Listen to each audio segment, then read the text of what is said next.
और जो निभाने की क्षमता है वो धीरे धीरे समाज में खत्म हो रही है। तो स्त्रियों में भी ये है कि माता पिता का अगर बहुत ज़्यादा दखल अंदाजी है तो कई बार रिश्ते ना भी खराब हो रहे तो भी खराब हो जाते हैं। पहले पुराने ज़माने में एक कहावत होती थी, बहुत प्रासंगिक नहीं है पर वो कुछ मायनों में बड़ी अच्छी भी थी। उसमें जब विदा करते थे बच्ची को तो उसके कान में पिता ये बोलता था कि बोले बेटी आज के बाद वहाँ से तुम्हारी अर्थी ही निकलेगी। अब जो सौभाग्य दुर्भाग्य जो भी बना, जैसी भी सिचुएशन बनी और तुम्हें वहाँ ब्याह दिया गया, अब तुम वो निभा करने की कोशिश करना। हमारे यहाँ के दरवाजे तुम्हारे लिए बंद हो गए, हमने तुम्हारा दान कर दिया है। तो अगर समझदार लड़की को उस तरह से वो बात कम्युनिकेट हो जाती थी तो फिर वो उस चीज़ को बैलेंस करके निभा के उस चीज़ को करती रहती थी। और plan B C D E सब रखे रहते हैं। पिताजी पहले कह रहे बोले जरा सा कुछ जवाब अगर कुछ बात बोले तो तेरे लिए एक फ्लैट रखा मैंने गुड़गांव में, वहाँ तू जाकर रहने लगना, और नोएडा में फलानी जगह वो तेरे नाम कर दूंगा। अब बच्ची को तो आपने तो फिर ये बड़ी समस्या की एक बात है। अब एक बहुत पुरानी बात है, मैं यूनिवर्सिटी में पढ़ाता था उस समय, अब वो भी जाट बंधु, अब वो गौतम बुद्ध नगर उधर दादरी के पास के, अब वही जगह उनका रिश्ता होना था, वो हमारी यूनिवर्सिटी के पास में उनका घर। उन्होंने कहा जी गुरुजी जरा देर के लिए सर आप भी आ जाना। वहीं पहुँच गया तो उन्होंने बात शुरू की, और बात शुरू की बोली जी देखो ऐसा है 40 एकड़ जगह मेरे पास है, एक लड़की है, एक छोरा एक छोरी, दो हैं मेरे यहाँ, 20 एकड़ लड़की के हिस्से में आती है। जितना ये अगर इसने रोटी जलावे, ये कपड़े फूके, ये कुछ ना करे, ये सोती रहे, जो मर्जी करे, तुझे कुछ नहीं कहना। अगर तुमने किसी दिन इससे कुछ खटपट करी तो संगवा देंगे उस दिन ही, और संदूक में मार काट के गंगा जी बहाएंगे। यहाँ से बात शुरू हो रही है रिश्ते की। अब वो घबरा गए बेचारे, वो पढ़े लिखे लोग बोले अभी तो दुआ सलाम हुई है और ये ऐसी बात कर रहे हैं कि अगर तुमने लड़की के हाथ लगाया तो तुझे काट पाट के पीस करके तेरे संदूक में रख के गंगा जी में बहा देंगे। बोला भाई ये शादी करने चले हैं, ये क्या कर क्या रहे हैं, ये 307 की तो उन पर भी बन गई बातों में, तो उनके लिए तो कॉमन बात थी। तो वो जो अगर ऐसे रिश्ता करना चाहोगे आप, इस बिना पे रिश्ता करोगे कि अगर चाहे खाना होटल से मंगाया चाहे कुछ करे, इस आपने कुछ नहीं बोलना, पैसे खूब ले लो, तुम ले 2-4 करोड़ रुपए चाहिए अभी जमा कर लो खाते में, छोरी को कुछ नहीं कहना। तो अब छोरी का जीवन कैसे ठीक चलेगा फिर? अब कभी हो सकता है सास कही दे कि बेटा जरा सी चाय बना दे, अब उसकी शर्त ये है कि नहीं इससे कोई काम नहीं करवाओगे, तो अब बड़ा मुश्किल हो गया। फिर वो परिवार का मेंबर हुआ भी और नहीं भी। भाई उन्होंने देखो एक आदमी बहू को लाया है या बेटी, हाँ, तो थोड़ा उससे अपेक्षा तो रहती ही है। या कोई भी मेंबर है परिवार में, चाहे वो दोस्त भी हो, आप भी 4 छड़े जने हैं एक कमरे में रहने लगे, तो कभी आपको यार स्टोव जला के भाई गैस जला के इधर से चाय बना ले भाई, मैं या ये फलाना काम कर दे, ये कर दे, आपस में ऐसे ही चलता है। और दूसरे एक सदस्य उसमें से कहे कि नहीं मेरे से तो बात ही मत करना जा रहे हैं, तो रिलेशन तो वहीं ब्रेक हो गया। तो बहुत सारे रिश्ते हम गलत परवरिश से खराब कर लेते हैं। उसके पीछे बड़ी गहरी एक विचार था, उस विचार, हाँ, उसमें क्या था, लड़कियों को एकदम दिखता था कि मेरा जीवन अब आगे कहीं और नहीं है। तो छोटी मोटी चीजें होती हैं बहुत टेम्परेरी, हम उनका समाधान कर लेते हैं परमानेंट। आज तो झगड़ा हो गया, आज का कोई विषय था, सब्जी आज ही तो जली, रोज थोड़ी जलेगी, कपड़ा आज ही तो नहीं धुला, रोज थोड़ी गंदा रहेगा, आज ही तो फलानी चीज पूरी नहीं हुई तो हमेशा तो ऐसा रहेगा नहीं।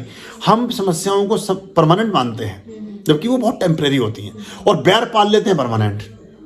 तो हम अगर ये सोच लें कि थोड़ी सी, और आप देखेंगे फिर उन स्त्रियों के जीवन थोड़े बहुत दिन में खटपट करके, ये हमारी माओं की श्रेणी में जो पीढ़ी थी, वो कौन सी माँ सुखी थी उनमें से मुझे बताना जरा, कौन सी माँ सोने चांदी में खेल रही थी? किसी की भी जो मदर वाली हमारी आपकी जो माताओं की श्रेणी थी या उनकी भी मदर वाली पीढ़ियाँ थी, कितने संघर्ष में वो रही। 5-5 7-7 सबके यहाँ संतानें होती थी, सभी पल जाते थे, कोई उन्होंने भीख नहीं मांगी, कोई उन्होंने चोरी नहीं की, कोई झूठ नहीं बोला, और सब बच्चे काबिल और ठीक ही हैं। अब इनसे 2 नहीं पल रहे लोगों से, और लाख रुपए 2-2 लाख तनख्वाह है, और उनकी तनख्वाह 300 रुपये 200 रुपये को मास्टर जी कोई कुछ दुकान खोले बैठा। सब्र था जीवन में, संतोष था, ज़्यादा होड़ नहीं थी, एक दूसरे से कंपटीशन नहीं था, और स्त्रियों को लगता था कि मेरा घर द्वार सब कुछ यही है, ये घर द्वार है और इसके बाद हरिद्वार है इसके बीच में कुछ नहीं है। तो वो निभा लेती थी, कर लेती थी। अब रोज तो वो उसे आप वो बात कर रहे हो, फिर उसे वर्किंग में और भेज दिया, वो तेरे तनख्वाह 15 मेरी 22, एक नया झगड़ा आपने पैदा कर दिया। तो वो प्रेम आएगा कहाँ से? ये तो प्रतिद्वंदिता है, ये तो व्यवसायिक एक होड़ है। 2 कॉम्पिटिटर हैं, मैदान में छोड़ दिया आपने उन्हें, तो कॉम्पिटिटर की तरह बात करेगा। तो ये हमें थोड़ा सा, अगर हम इसको थोड़ा सा समझ लें, सब जगह ज़रूरत नहीं है, इसका कहीं मिसयूज भी हो जाता है। पर अगर स्त्री जब ब्याही गई और थोड़ा सा अपनी उस घर पर संसार में ही दुनिया को बसाने की कोशिश करे, तो 70-80% समस्याओं के समाधान हो जाते हैं। Except situations as they are, और बुरे से बुरा प्रताड़ित करने वाला आदमी भी कहीं ना कहीं बैठ के फिर पश्चाताप करता है। वो सोचता है कि मैंने तो इसके साथ सब कुछ बुरा ही किया, उसने कभी पलट के भी जवाब नहीं दिया, तो हृदय परिवर्तन होता है वहाँ। फिर जो बदलता है इंसान, तो फिर वो ऐसा हो जाता है कि आप सोच भी नहीं सकते उसके बारे में। फिर वो वाल्मीकि डाकू से फिर वो संत बनता है, तो ऋषि वाल्मीकि हो जाता है। नहीं, उसको अभी हम यही समझा रहे हैं, आपने वो माला भी दी थी उसको, तू जप करा कर, जब तेरे साथ ये करे तू अपना जप करने बैठ जाए कर, सुन ही मत, ना सास की सुन ना इसकी सुन, जब खटपट हो अपना बैठ जाए कर। यश अपयश, लाभ हानि, जीवन मरण सब विधि हाथ। अगर हमें बार बार कहीं अपमानजनक सिचुएशंस फेस करनी पड़ती हैं, तो कहीं हमारे भाग्य में निर्बलता है, भाग्य हमारा थोड़ा कमजोर है। अगर यश अपयश, ये यश और अपयश से जुड़ा है कि आपको कोई सम्मान से बात ही नहीं कर रहा, लाभ कहीं बार घाटे हुए जा रहे हैं, कहीं कॉस्मिक जोन में कोई स्पार्क है ऐसा। हाँ, ये उसके साथ हो रहा है। ये हमें समझना पड़ेगा, उस पर हम दृष्टि नहीं देते। हम कुछ दिया नहीं जगाएंगे, परमात्मा की प्रार्थना नहीं करेंगे, कोई दान पुण्य नहीं करेंगे, कोई अच्छा काम नहीं करेंगे, और सोचेंगे कि हमारा सब चीजें ठीक हो जाए। ठीक नहीं हो। 70 एकड़ जमीन है उनकी, ऐसा नहीं है कि... फिर ये ज्यादा समृद्धि वालों के साथ ज्यादा समस्याएं हैं, और एक ही बेटा लड़का है। हाँ, तो माँ बाप भी ऐसे ही है, यूं वो भी अलग बैठे हैं, वो भी अलग बैठे अच्छा। हैं। फिर देखो, अब सामान्य रूप से अगर आप सोचो तो समस्या तो कुछ है ही नहीं, उससे कुछ भी नहीं। थोड़ा निभा भी कहा दिमाग में जो बात है ना। और अगर मैंने मान लिया कि आप गैर ही हैं, तो कभी आपका मेरा जुड़ा प्रेम कभी हो नहीं सकता। अब मेरे मन में हर समय ये है कि रवि मतलब बेगाना आदमी, गहरा, इससे कोई कॉन्फिडेंस की बात नहीं करनी, रवि से दिल की बात नहीं करनी, तो रवि भी कहाँ करेगा बेचारा। वो तो जितनी जोर से मैं बोलूंगा उतनी जोर से आप तू बोलेंगे, वो रिफ्लेक्शन है। तो आप, और ये दिखता है, आप किसी से प्रेम का संबंध होता है वो भी दिखता है, और किसी को नापसंद करते हो वो भी दिखता है। कुछ लिख के देने की जरूरत नहीं है, खुद फील होने लगता है। आप कितने सर्कल में लोग हैं, कुछ आपको नहीं पसंद करते, आपको पता है, पर और उन्होंने कभी नहीं कहा आपसे और कुछ को आप भी पसंद नहीं करते, ये आपने उनसे कभी नहीं बोला, पर उन्हें पता है कि आप उन्हें पसंद नहीं करते। तो ये ऐसे चलती है जीवन हमारा। पर इसमें ये उसको थोड़ा समझ लें और निभा लें तो ठीक हो जाती है चीज़ें। कभी कभी मैंने ये भी देखा कि अगर एक रिलेशन ठीक नहीं चला तो चाहे 10 कर लो, ठीक नहीं चलेंगे। ये तो है। वो हमने सॉफ्टवेयर ही ठीक नहीं किया। मतलब जो कटोरा है हमारा, उस कटोरे में सुराख है, वो कटोरा गंदा है या खराब है, डेंटेड है, तो बार बार खाएंगे तो खाना उसी कटोरे में ना। आदमी तो वही है। देखिए, आपको ग्रे कलर पसंद है उदाहरण के तौर पर, इनको कॉफी कलर पसंद है या कुछ और मेहंदी कलर पसंद है, तो जितनी बार दुकान पे जाएंगी सबसे पहले उन्हीं सूटों पे हाथ रखेंगी जो मेहंदी कलर के हैं। आप सबसे पहले वही कपड़ा उठाएंगे जो ग्रे कलर का है। तो जब आप चॉइस करेंगे अगेन रिलेशनशिप में, तो वैसे ही आदमी फिर से चूज कर लाएंगे जैसे से पहले प्रॉब्लम हुई थी, क्योंकि चॉइस करने वाले तो आप ही हैं। आपको कोई पुरुष पसंद आता है, उसकी कुछ क्वालिटीज पसंद आती हैं, एक स्त्री पसंद आती है, उसकी कुछ गुणवत्ता पसंद आती है, तो जब भी स्त्री देखेंगे उस गुणवत्ता को देखेंगे ना, वो फिर वैसी आ गई। आगे तो आप जा नहीं सकते अपने नेचर के, तो ये तो किस्मत में लिख के भेज दिया। तो अगर वहाँ नहीं सेटिंग बनी तो प्राय मैंने देखा फिर 1 2 3 4 कितना भी करते चले जाओ, फिर वो कभी सेटिंग बन नहीं। पश्चिम में ज़्यादा है ये, 10 शादियाँ कर ली लोगों ने, फिर भी वो ठीक नहीं बैठी पटरी उनकी।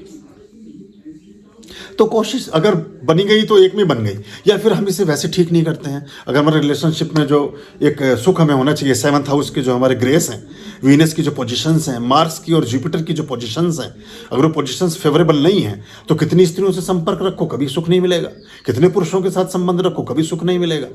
क्योंकि सुख वाला स्विच तो ऑफ है, जहाँ से हवा आनी है वो तो बंद पड़ा है, पहले उसे रिपेयर कराओ, फिर जहाँ भी बैठोगे वहीं हवा आएगी।